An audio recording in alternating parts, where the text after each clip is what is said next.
কোটা প্রথা নিয়ে এবারের আন্দোলন ছিল শিক্ষার্থীদের দ্বিতীয় দফা আন্দোলন। মূল আন্দোলন হয়েছিল 2018 সালের জানুয়ারি থেকে। 4 অক্টোবর কোটা বাতিল করে প্রজ্ঞাপন জারি করে সরকার। এরপর কেটে যায় 6 বছর। 5 জুন 2018-তে জারি করা প্রজ্ঞাপন বাতিল করে দেয় বাংলাদেশ সুপ্রিম কোর্টের হাইকোর্ট বিভাগ এবং কোটা পুনর্বহাল করা হয়। আবারও ফুঁসে ওঠে ছাত্র সমাজ, উত্তপ্ত হতে থাকে শিক্ষা।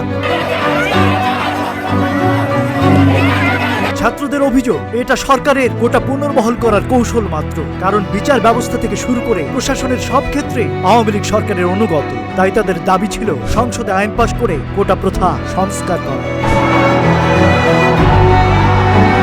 সাবেক প্রধানমন্ত্রী শেখ হাসিনা জাতির উদ্দেশ্যে ভাষণে বিক্ষোভকারীদের বিচার ব্যবস্থার প্রতি আস্থা রাখার আহ্বান জানান এবং হত্যাকাণ্ডের বিচার বিভাগীয় তদন্তের ঘোষণা দেন। অনুপ্রবেশকারীরা যাতে আন্দোলনকারীদের মধ্যে আশ্রয় নিয়ে নৈরাজ্য সৃষ্টি করতে না পারে সেজন্য শিক্ষার্থীদের সতর্ক থাকার আহ্বান জানান।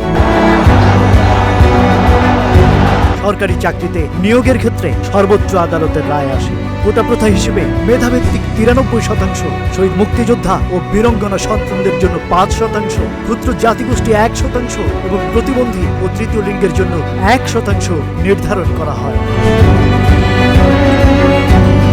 সরকারি, আধা সরকারি ও স্বায়ত্তশাসিত সংস্থা 93% নিয়োগ মেধার ভিত্তিতে করার ঘোষণা দিয়ে প্রজ্ঞাপন জারি করে সরকার। তবে কোটা সংস্কার আন্দোলনের সমন্বয়করা তা প্রত্যাখ্যান করে। তারা বিক্ষোভে হতাহতদের বিচার দাবি করে। কোটা আন্দোলন সরকার পতনের আন্দোলনের রূপ নেয়।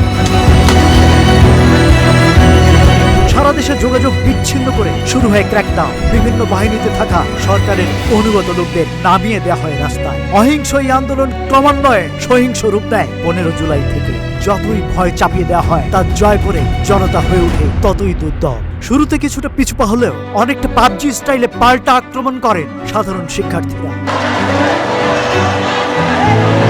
আন্দোলনের এক পর্যায়ে 3 আগস্ট কেন্দ্রীয় শহীদ মিনার থেকে সরকার পদত্যাগের এক দফা ঘোষণা দেওয়া হয়। 4 আগস্ট ঘোষণা করা হয় লং মার্চে। Rajib Raihan, news flash, 71।